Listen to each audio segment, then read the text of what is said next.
Welcome to the Deep Dive. We're the show that tries to cut through the noise, get you the key insights on topics that, well, really matter. Imagine this.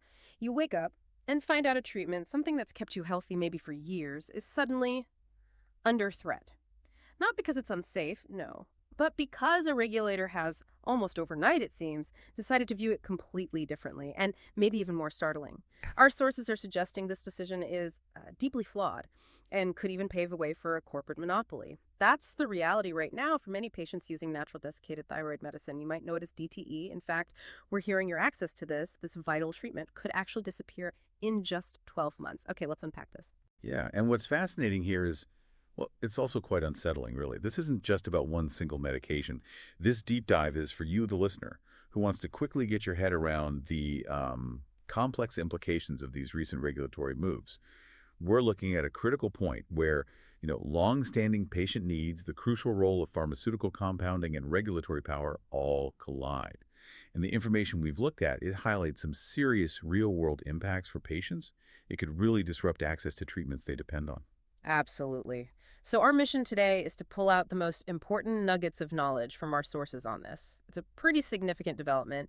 We'll focus on what it means for healthcare access, for your choices as a patient, and yeah, potentially soaring costs, especially with that stark 12-month deadline kind of hanging over everything. So maybe let's start with the basics. Compounding pharmacies. Our sources paint them as really key players in the system. They don't just fill standard prescriptions, right? No. They fill what the research calls critical care gaps. That's right. Things like personalized hormone therapy, tailored exactly to what someone needs, not just a, one-size-fits-all pill. And beyond that, they help solve drug shortages. They ensure quality when maybe the commercial options aren't there, or they just don't work for certain people. Yeah, they're kind of the unsung heroes in a lot of these niche medical areas. And this is exactly where natural desiccated thyroid extract, or DTE, has, historically fit right in. It's a medication with a really long history.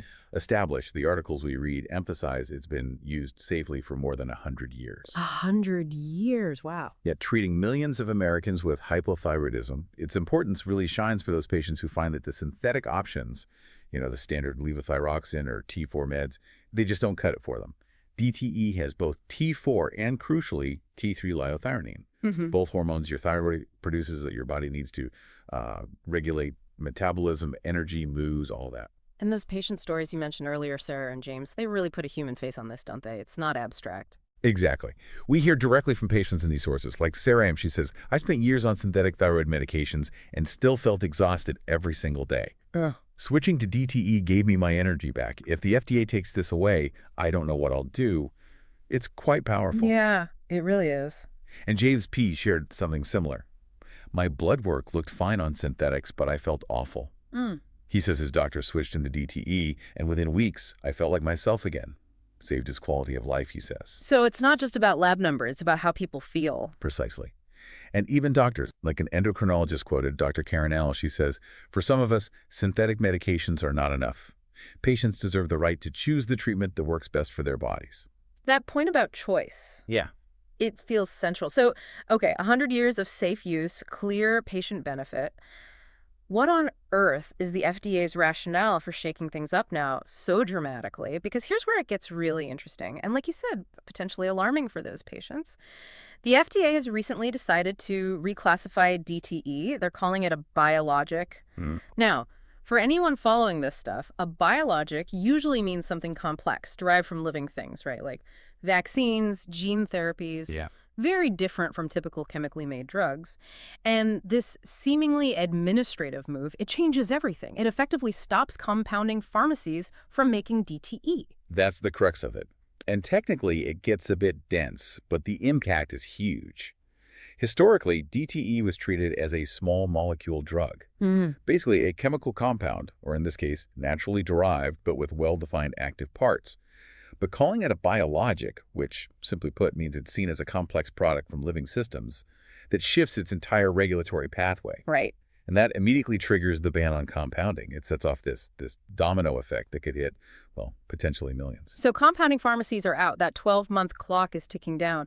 What are the main criticisms of this FDA decision that you found in the sources? Because it feels like a huge shift for such an old medicine. Well, if we connect this to the bigger picture, the criticisms laid out in the sources, they're pretty stark. They call the FDA's move arbitrary. They say it's based on dubious science, that it's contrary to FDA's own policy, and importantly, done without following any formal process. Okay, dubious science. Let's dig into that. What's the issue there? The core of the FDA's rationale, apparently, hinges on a protein called thyroglobulin. It's found in the pig thyroid glands used to make DTE. But, and this is key, the articles we reviewed clearly state thyroglobulin is an inactive ingredient. Inactive. Yeah, it just gets broken down in the stomach. It doesn't actually do anything to treat the hypothyroidism. Hang on, let me get this straight. The FDA is basing this whole reclassification, which stops compounding, on an inactive protein that our sources say just gets digested and has no therapeutic effect. That's exactly what the sources argue. That sounds like a technicality being stretched pretty thin. Is there any precedent for this? For changing a drug's entire category based on an inactive component? That's precisely the critique. It feels like pulling a rabbit out of a hat, according to these sources. The active ingredients, remember, are T4 and T3. Levothyroxine and liothyronine. Those are the well-studied thyroid hormones, small molecules, used for ages. The sources claim no precedent exists for reclassifying a drug solely because it contains an inactive protein. And they add that this action actually violates its own guidance document about what counts as a protein for being called a biologic. It seems, well, unprecedented based on this reading. Okay, so the science is questioned. What about the process? How did this decision actually happen? You'd expect, for something affecting so many people, a very open public discussion. You would hope so, wouldn't you? But the procedural issues raised are pretty significant too. The documentation suggests the FDA acted unilaterally. There was no rulemaking, no public comment, period. It was done through an unorthodox series of letters sent out. Just letters, no public input. Apparently not, according to this material, which isn't how major decisions impacting patient access to long-used meds are typically handled. It definitely raises questions about transparency and due process. So compounding is blocked, the science is called dubious, the procedure sounds rushed. What are the wider implications here? This isn't just about a classification change, it's about people's daily health.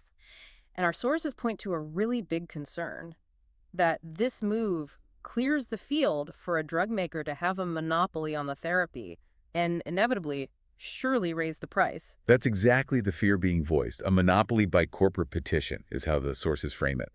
They explain that this wasn't the FDA just deciding to review the science on its own initiative. No, this push apparently came from a petition by drug maker AbbVie. AbbVie, they make Armour Thyroid, right? A commercial DTE product. That's the one. And AbbVie is already working towards getting what's called a biologics license application, a BLA, for their product. So if this FDA decision holds, the experts consulted in our sources believe AbbVie likely will be the only company with a biologics license for DTE. Wow, so it effectively hands them the whole market. That's the concern, a potential monopoly. So this isn't just losing an option, it's potentially putting one company in charge of this critical therapy. What does that mean for you, the patient, practically speaking?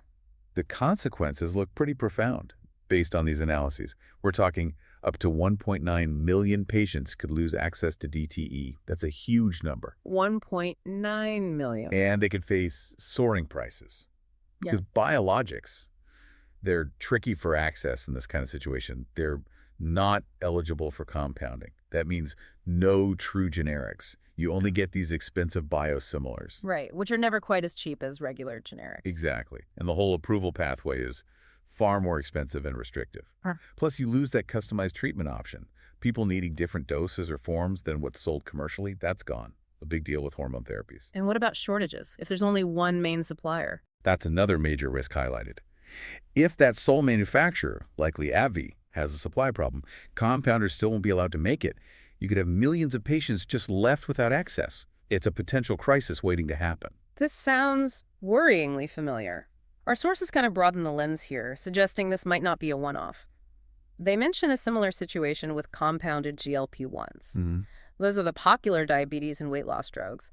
Weren't drug makers also asking the FDA to stop compounding of those? Yes, the parallel is quite striking, and the sources draw that line clearly. And it presents this stark contrast between, say, official FDA announcements and what's happening on the ground, especially with those GLP-1s. The FDA declared a shortage of tirzepatide resolved. But pharmacists, they're quoted saying basically, no, it hasn't. Not in reality. So the official word doesn't match the pharmacy reality. Not according to these pharmacists. We're hearing quotes reflecting real distress. Jennifer Birch of PharmD says Everyone is freaking out. John Hare in RVH says this is driving patients to extremes. Shelby Witt, another PharmD, points out rural folks are out of options. That's a huge access issue. Yeah. And maybe the most telling quote, Scott Welch, a PharmD, says, I've gone from a pharmacist to a therapist. Wow. From a pharmacist to a therapist, that says a lot about the human cost. It sounds like the pressure on the ground is immense, far beyond just a policy change.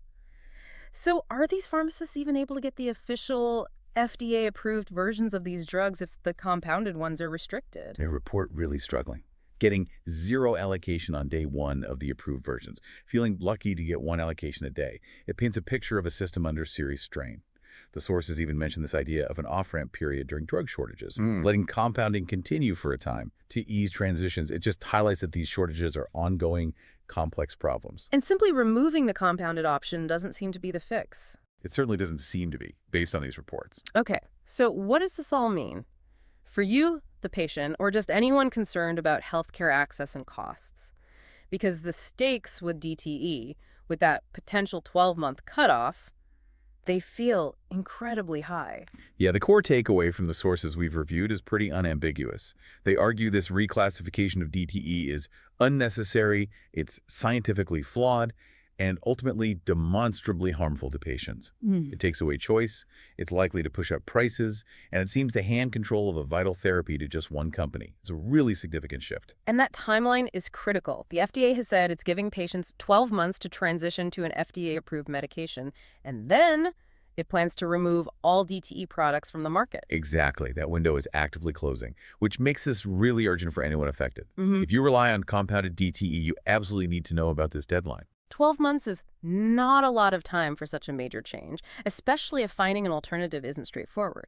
So the sources and the advocacy groups behind them, they are suggesting specific actions you can take. They're urging people to push back, specifically asking the FDA to reconsider, to keep DTE regulated as a small molecule drug, to reject a monopoly-driven reclassification, and fundamentally to protect patient-provider decision-making, keep DTE available. They really emphasize that every letter sent, every story, and every voice matters. They're saying act now before the 12-month enforcement window closes. And this raises an important question. If you are impacted, the advice seems to be talk to your doctor now. Discuss your options if this FDA plan goes ahead. Figure out how you might manage this transition. Absolutely. This whole situation really throws a spotlight on that delicate balance, doesn't it? Between regulatory authority, the scientific basis for decisions, and the very real, very personal needs of individual patients. It forces us all to ask, who gets to decide which treatments are available, on what grounds, and crucially, at what cost to patient well-being and their right to choose? Exactly. It's complex, technical on one level, but with deeply human consequences for potentially millions. Thank you for joining us on this deep dive into the fate of natural thyroid treatment and what it might signal more broadly for healthcare. We really encourage you to keep exploring these crucial issues. They affect all of us. And maybe just reflect on how often these seemingly technical regulatory choices can ripple outwards, impacting individual lives in profound ways.